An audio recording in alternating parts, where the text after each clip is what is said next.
Hello, and welcome back to the Book Marketing Tips and Author Success Podcast. This is Penny Sansevieri and my awesome co-host, Amy Cornell. And we're really excited about this show. We did a mini-sode and we kind of teased the show idea. And I told Amy, I said, we really have to get this up there because I love talking about websites. And Amy is she's our SEO blog queen. So we're going to separately, in a future show, we're going to talk about SEO. And I realize I'm actually just springing this on Amy. Hey, Amy. I know. I was thinking in my head, sometimes I feel more like the court jester of the SEO blogging. But yeah, I kind of flitter between the two. Mostly though, she's the queen. So I appreciate that. But yeah, we're going to do a show because you can't really talk about websites without talking about search engine optimization. I just threw the SEO term out there and some of you are probably like, what does SEO mean? Is that something new I have to learn? It kind of is, but we will simplify it for you. And like I said, we're going to do that in a future show. Want to mention again to please send us your show ideas. We have a show coming up. I don't know the exact date that it's going to air yet, but that was based on library events. That was based on an author submitting their ideas. So we love your ideas. We love reviews. We love your show feedback. And in the fall, we're going to be launching. Seriously, it's lunchtime in California, people. No, I'm kidding. We're going to be launching our Patreon page. So we're going to have more details on that, but I just wanted to kind of let everybody know. So as I mentioned, we decided to do this long form episode because we had teased it in the mini-sode, but we also get so many requests for website evaluations. And I do the majority of them, unless I'm traveling or something, and then I hand them to Amy, but Amy also does. So when an author comes to us, one of the first things that she does other than check out their book is check out their website. So we both sort of come to this. And as I mentioned, she manages a lot of our website SEO and changes and things like that there. And in many cases, especially when we're working with first-time authors, they don't really know where to start when it comes to a website. Yeah, I think that's very true. And even authors that, and I'm sure, Penny, you've seen this a lot too, even authors that have a website, a lot of them are willing to admit it's kind of like, okay, now I have it. What do I do with it? Right. So it can all be very daunting. And I mean, you're getting thrown into an area that most of us have never dabbled in. Honestly, I took classes in college on this forever ago, and I still have to read up all the time and stay current. And just when I think I figure something out, it's like, oh, something new happens or a light bulb goes off. So it's no easy task, especially if you're on a budget and you're trying to do as much as you can on your own. Right, exactly. And part of the other thing, I love that you took a college class on that. I didn't. Listeners, I did not know that. I think that's so awesome. I think the information's a little dated now, though, so let's not. Well, but that's kind of the problem with website stuff is that it changes. It changes a lot. And we're going to talk a little bit about our first website 21 years ago. Please don't look it up. It was awful. I designed it myself, as I have admitted to on previous podcasts. But I think that if it's your first website, do yourself a favor, keep it really simple and start with a simple 5-page website, or even a 1-pager, which we'll talk about in a minute. Yeah, I think this is where, you do kind of branch off into different options depending on if you're going entirely solo versus getting someone to execute your ideas for you, which is kind of next level up, versus having somebody totally take the reins and do it all for you. Like, depending on which, path you're on, there are some slight variations, but, in the budget range for those 3 options is really quite vast. So, I mean, like you said, Penny, I personally love a 1-pager website concept for a lot of authors, especially if your long-term plan doesn't include a lot of website maintenance. So that might perk up, a few people's ears may have perked up to that. If you're not into completely learning how to manage a website, if you're on a budget, 1-pagers can be a really pretty clean way to to incorporate a website into your brand, or at least to get you started, because starting with a one pager is also something that a website designer can build from and use as a kind of a platform starting point in the future. Well, and that's really good. And this wasn't necessarily in the notes for our call, but I think it's worth mentioning at this juncture is that when you're working with a website person, you may be tethered to them for the duration of however long you're keeping that website and you're staying in the writing industry, which could be forever, because they may be making changes to the website, managing it. So it's something good to know at the start. And, as websites go, I mean, as Amy pointed out, a lot has changed. And I bet you, I don't know this for sure, but I'm betting in your college courses, maybe you talked about Flash websites that have. Oh my gosh, yes. Yeah.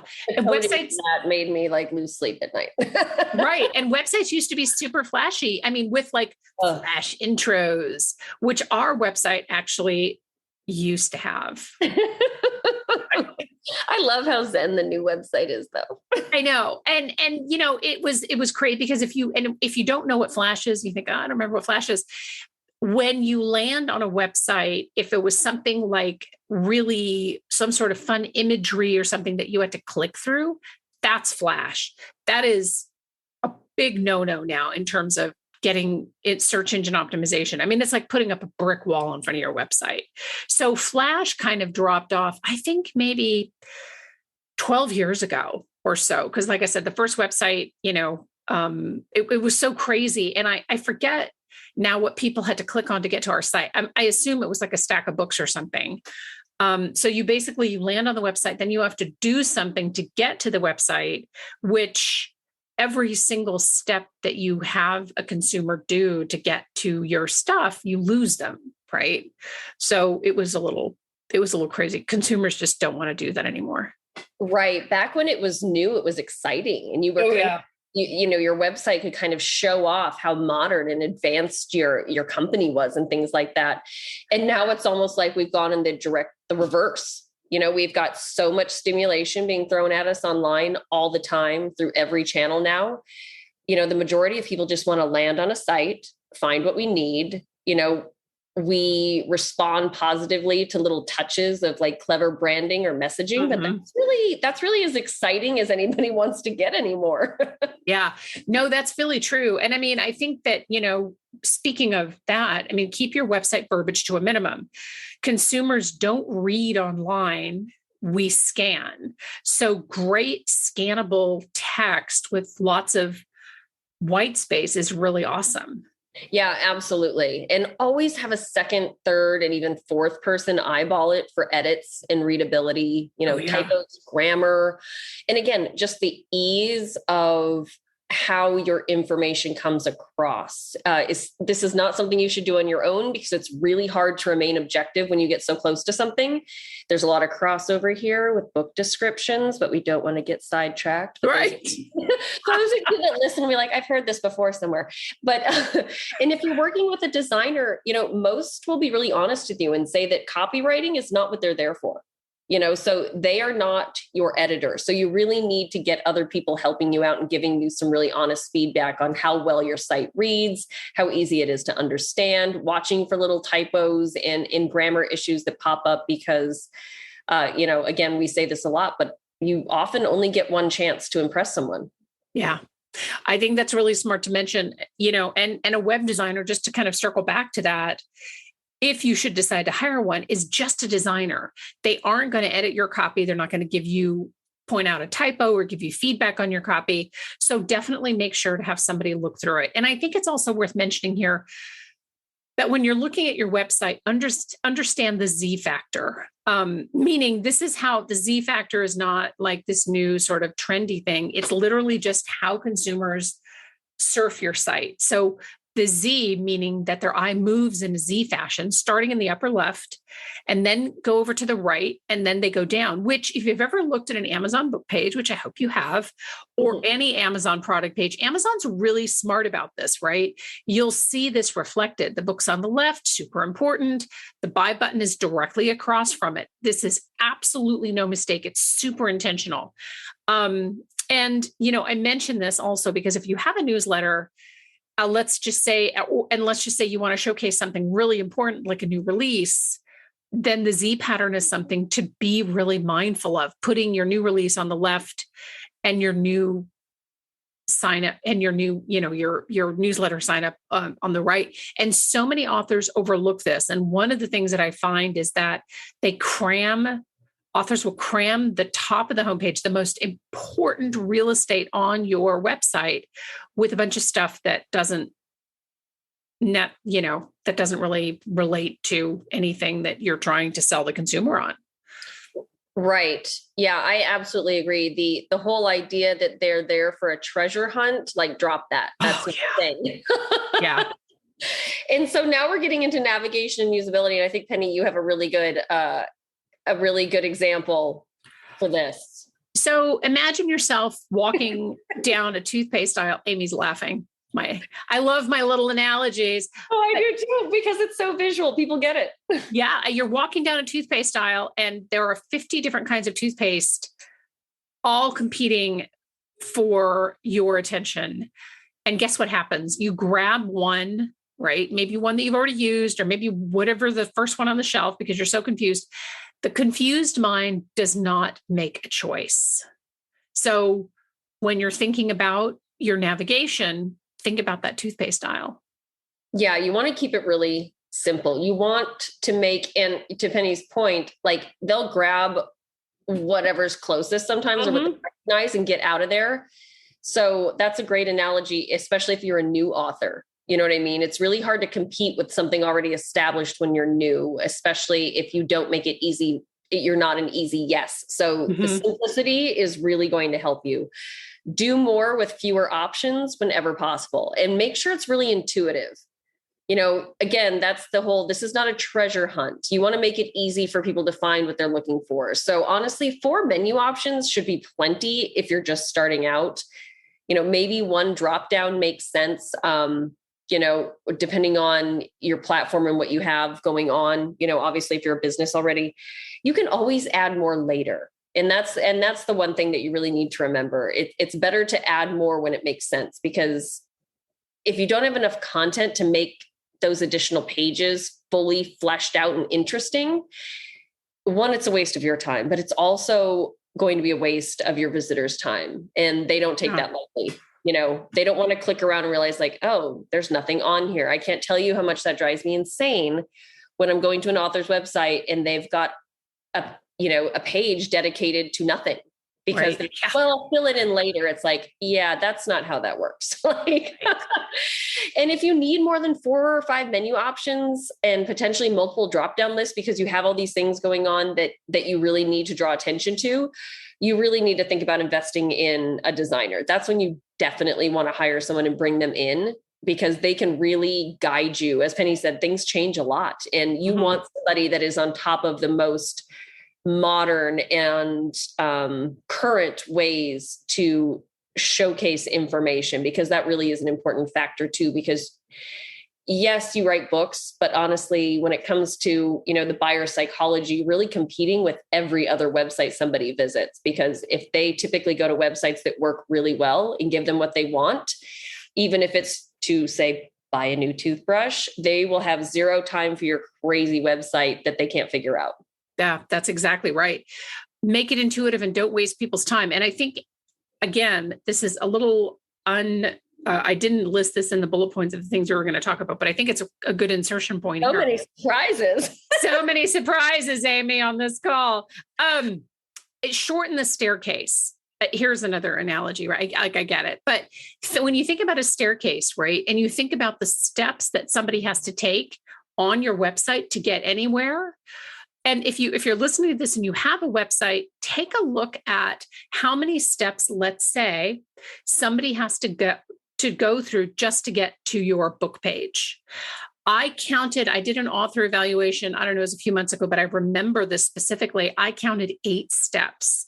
Wow. I think the statistic, and I should know this because I love as you know, I love my little factoids, but I think the statistic is that you lose 20% of your traffic every single click they have to make. So nobody's even getting to the 8 clicks because they've gone off and just lost attention. And if they are, they're probably too exhausted to buy your book. So shorten the staircase means exactly that. Do not make it too convoluted to do what you want them to do. And we're going to talk more about goals in just a second. But so if you're listening to this and you're thinking, oh, I've made a mistake on sort of the navigation and the staircase, consider what you can combine, right? So for example, your author bio, author events, and press room or media room can all be under your navigation about button with drop downs. And I've seen that done a lot, and it's actually really great. And that way, consider the navigation buttons as umbrellas. So they hold, like if you have, buy the book and about the book, whatever you have, or reviews or whatever, that can all go under a book navigation button.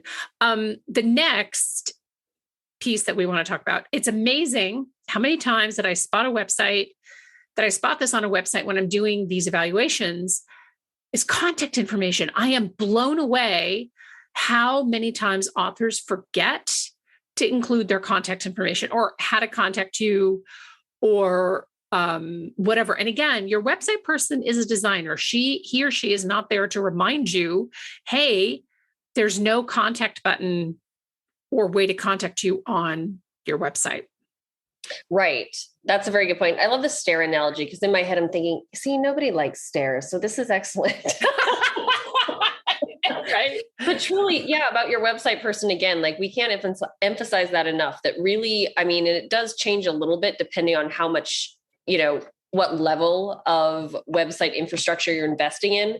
But honestly, anybody in that mid-range, they're there to execute your ideas. And if you don't say, this is how I want my contact page to look, this is the information I want on it, they're not going to magically make it up for you. So, and I often encourage the authors to use the contact page in the form as a way to add some uniqueness to their site too.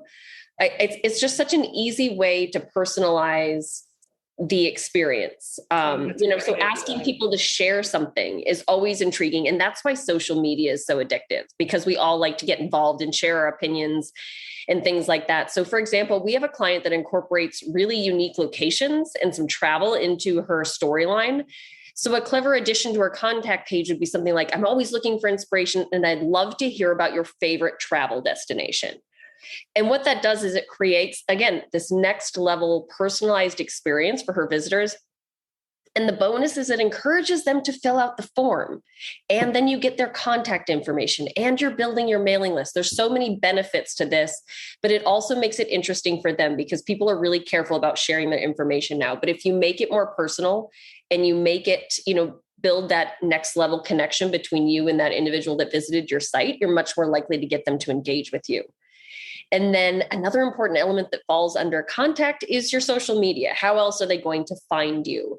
If you have accounts that you use regularly and you feel would inspire a shopper to potentially become a buyer, by all means, make sure those are on your site, those icons. But we always say, again, here's a broken record, Roman, don't include something you're not proud of. Too often, the default on a lot of website designs, especially if you're going the DIY route, is to include all the major social site icons for you. They do that to save you some time, but it can be an awful trap. Mm-hmm. Like, definitely don't leave them on there if you don't have it linked to an account. And we see that a lot where somebody just left all the things up there. And when I start clicking through, I end up on the Wix Facebook page because that's just, and I'm like, wow, that's not exciting. But you also don't want to leave them on there if you don't use that social account much or are still figuring out how to use TikTok. Don't put the TikTok icon on there yet until you think the content you're providing on TikTok will actually convince somebody to buy your book. Yeah, exactly. And I think that to your point of of not highlighting, highlighting what you're not proud of and being cautious about that, be sure to emphasize what you are proud of, which is interesting because a lot of authors aren't like, they don't like to brag. Well, I want them to visit my site, but I really don't want to brag. I'm like, why not? This is your opportunity. This is your stage, right? So make sure that your latest release is front and center on your website. And by that, I mean, is it on the homepage? I think it's a good opportunity also to stop here and mention that you really want to keep options simple on your homepage. And your homepage is specifically, I mean, we've talked about the simplicity of websites, but your homepage should really only do one thing. And that you have to decide what that is. So if your goal is just to sell your book, then that's on your homepage.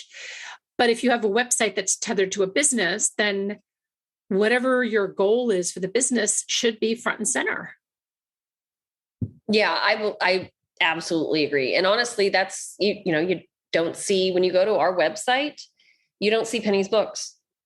Like they're really not on there at all. Like, I know, it's so true. It's kind of funny, but but the thing is, we're not a store in that regard. Right. But we have very strategically and thoughtfully, you will absolutely know that Penny writes books if you read through our website. We definitely reference them in our blog posts, and we link them to other content in really intentional ways. But that's the focus of the website, is not that Penny writes books, even though it's a really important supporting actor in this whole scheme of things. But honestly, when people show up to the website, they don't show up to buy books. And that's what, we have to keep in mind. What are they showing up for? Yeah, absolutely right. And it wasn't always that way. I mean, many years ago, if you would land on the homepage, 21 years ago, I would say, my books were on the homepage along with 50 other options. And I had a terrible conversion rate, go figure, because it was just too confusing to the consumer. Yeah, people get confused and distracted easily. And I don't mean that in a bad way, because I'm one of them for sure. Like I've got a very short fuse for how long I will spend on a website to figure out if I can find what I need or not. But yeah. Because people want to be guided. They want things to happen as they expect them to, So if you get onto your site, you were always guided onto our site, you're always guided to initiate a conversation with us. Like that's what we figure people show up to our website for, because they want more information about what we do. They want to chat with Penny, and we make sure that taking that next simple step is available to them, no matter where they land, honestly. And we do guide them to an easy way to get a hold of us and start that conversation. Yeah. And I think that it is, you really, that funnel was not easy. And that funnel, that is something that you can really work with a good designer on, because a designer will understand the funnel and the consumer experience. So that's definitely something, like if you have a website and you feel like, people aren't buying your book or signing up or your goals aren't being met, that's a good opportunity to sit down with somebody and say, all right, what's wrong here?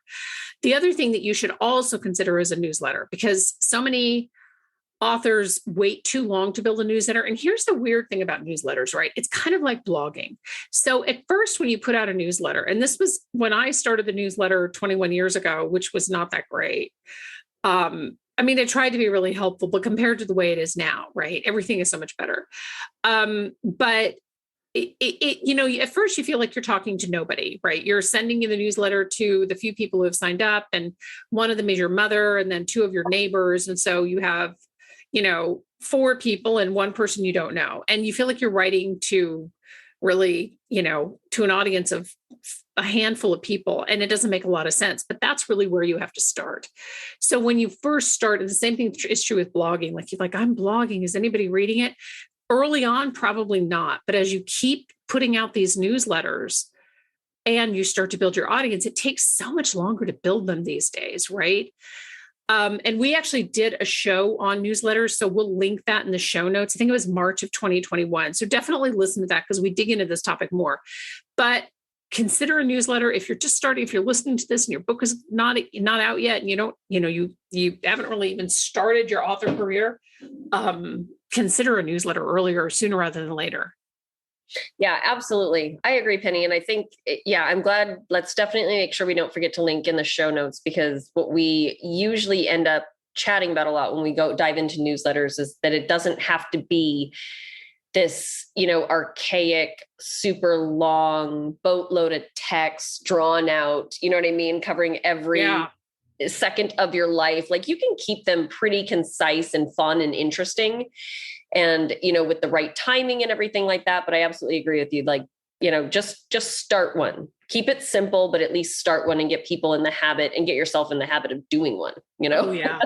Because that is the toughest thing eventually, is just kind of jumping into it. And another thing is to blog or not to blog. We get this question a lot, especially with fiction authors. So I totally get it. It can be an excellent tool, though, for showing up in more Google searches. That's your SEO, for better connecting with followers, and definitely for securing return visitors who hopefully will be buyers at some point. But you have to realize that can only be accomplished with some actual planning. And again, that's where a lot of our clients get stuck. They say, I feel like I'm just spinning my wheels. Nobody's reading it. I don't know what to say. And that's fair, because that happens to a lot of people, and you can waste a lot of time blogging if you're not doing it with some intention and with some strategy behind it.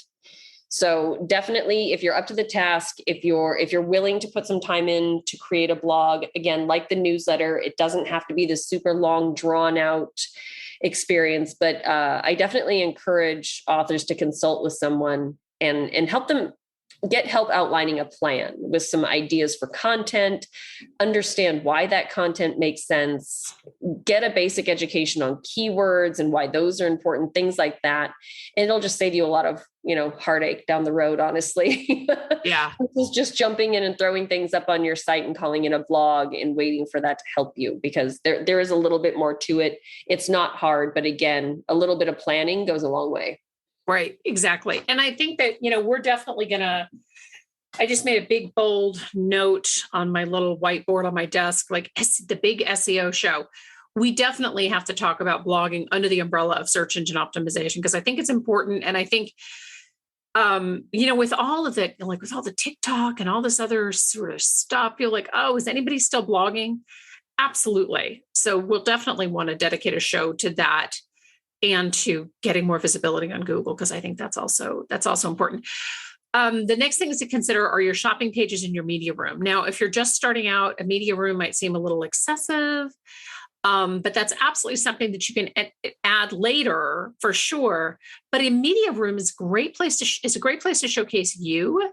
So your author photo, a good DPI image, dots per inch image of your book cover, any reviews you've gotten, and then, anything else that relates to sort of like your bragging page. So all of the things related to the book, and consider this too. So your media page, media room, press page, whatever you want to call it, should be an easy place to link to.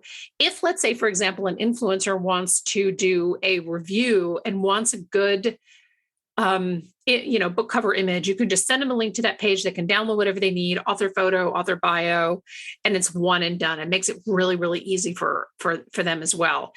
So the next thing I think is the shop page. Do you need one? I mean, do you really want to ship books to consumers? I vote no. I was waiting for you to chime in on that. Oh my God. It sounds like a high quality problem to have, but that shininess wears off quickly.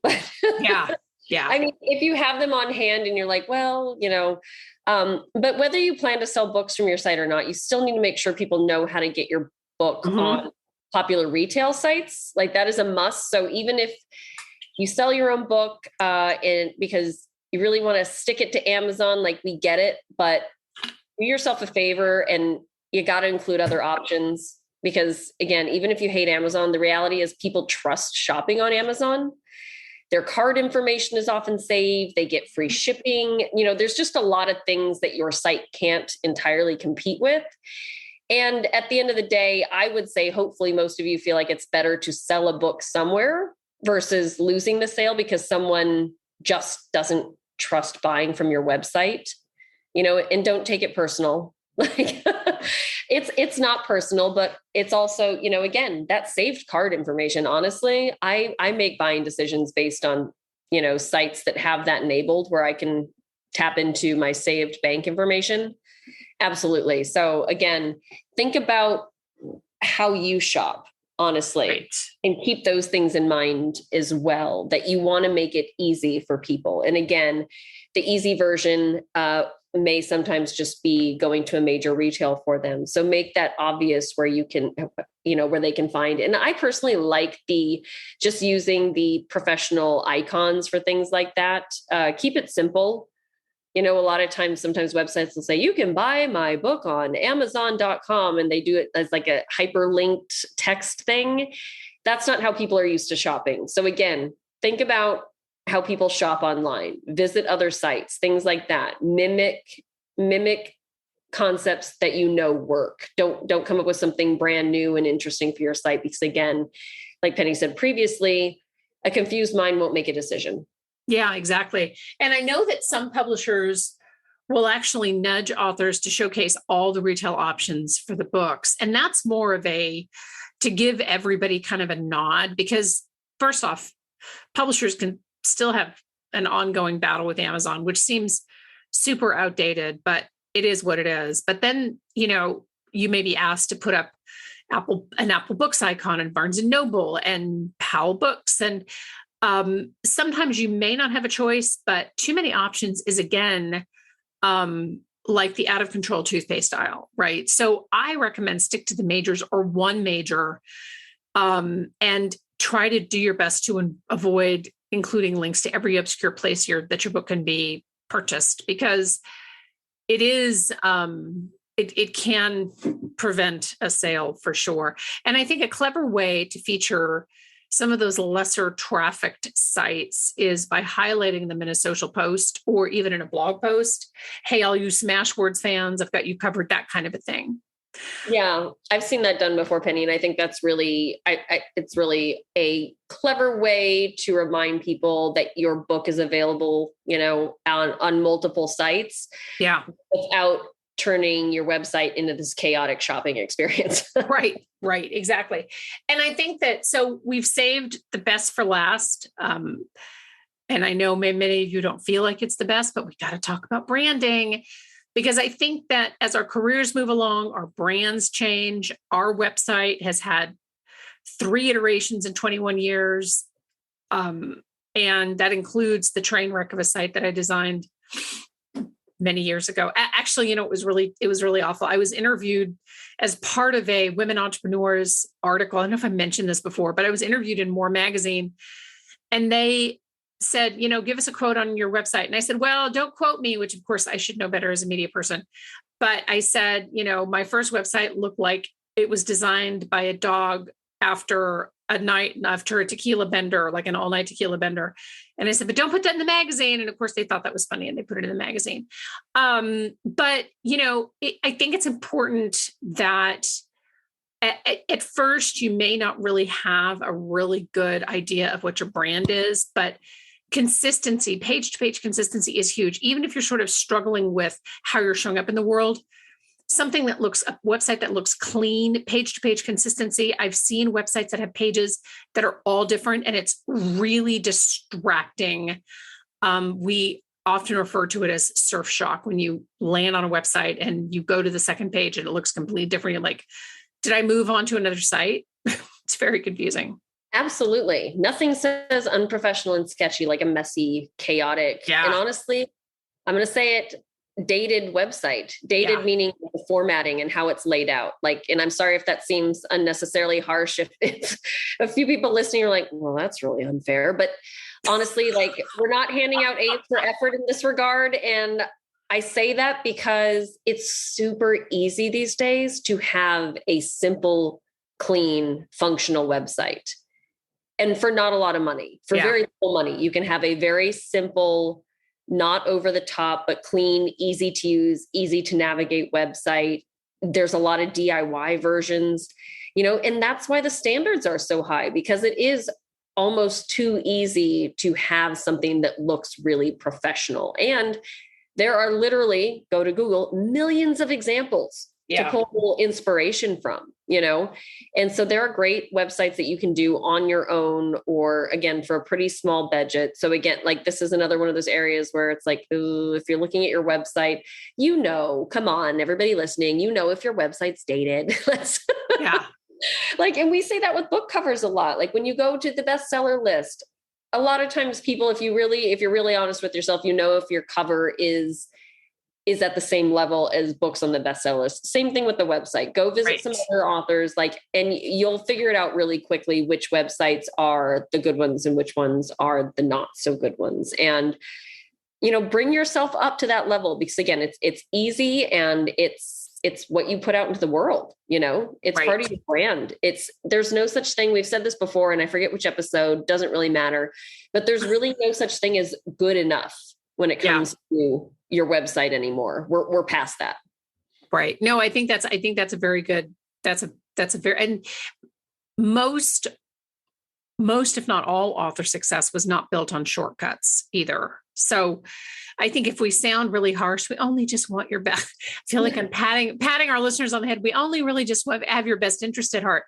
But in that vein, I think if you're shopping for a website person, and we've had some website people, we have a great website designer now. We love her. If she's listening, hey, but we've had some website experiences with some website people.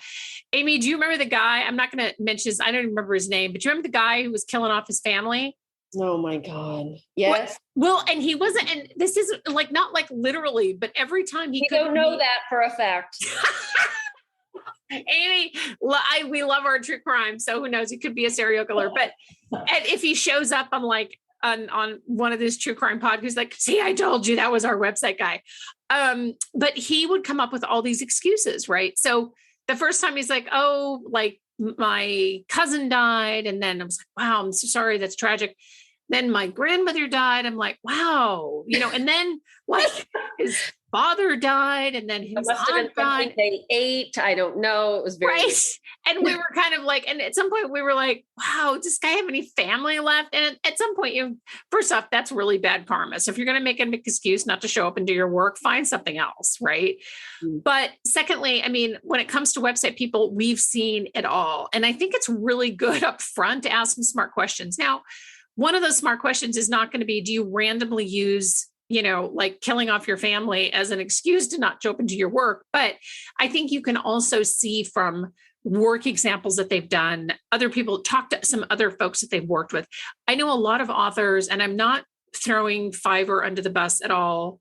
We've used Fiverr for some stuff, but I know a lot of authors will get web designers off of Fiverr who then just vanish, or they don't finish the work or whatever. And some of them, I think, do great jobs, but you really want to make sure to talk to other people that they've worked with. And I think it's also fair to find out how future website updates are going to be handled, right? Are they going to manage your site ongoing?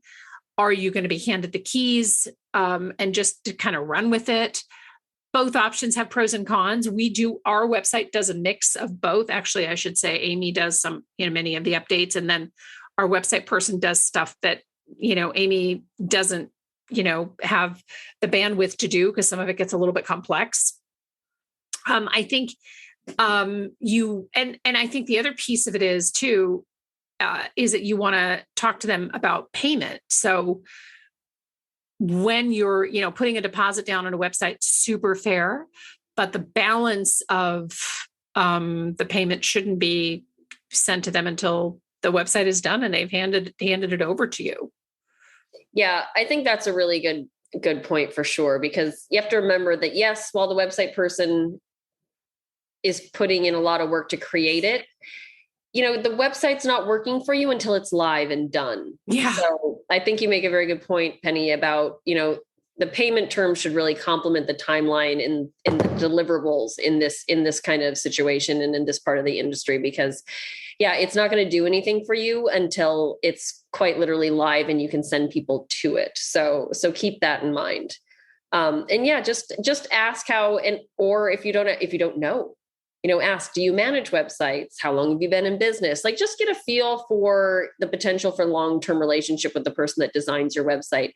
And if it doesn't work out, fine. But, I think this is a good opportunity to also know how to access your website, know how to log in, just add it to your to-do list, learn something once a month that you can do on your website yourself. Because I will say, kind of circling back to when Penny mentioned we do a lot of website evals, improvements can be really simple, and knowing how to do them yourself, jump in there and get them done in less than 5 minutes. I mean, think how amazing that would be to have a dramatically improved website in less than 30 minutes, because you can immediately implement, a bunch of new updates and recommendations once you consult with somebody. So I always think about that too, Penny, when we work with clients on things like this. It's like, oh, do you do this yourself, or are you going to hand this off to somebody else? Because a lot of the changes really can be very simple. So those of you listening that have a website and you've thought, oh, wow, okay, there's a few things I could do differently. Hopefully you're comfortable doing them yourself. If not, be sure to get a hold of your website manager or find somebody that you can trust to do them for you, because they really are quick and easy for the most part. Yeah, absolutely. So we want to thank you so much for tuning into the show. We realized we ran a little bit long, but there was much to say, as they say. Thank you so much for tuning into the Book Marketing Tips and Author Success Podcast. This is Penny Sansevieri with my awesome co-host and the queen of the blog, Amy Cornell. And we will thank you so much. We look forward to having you back on our next show. A review is always welcome, as our show ideas. Thank you so much for tuning in. Bye-bye.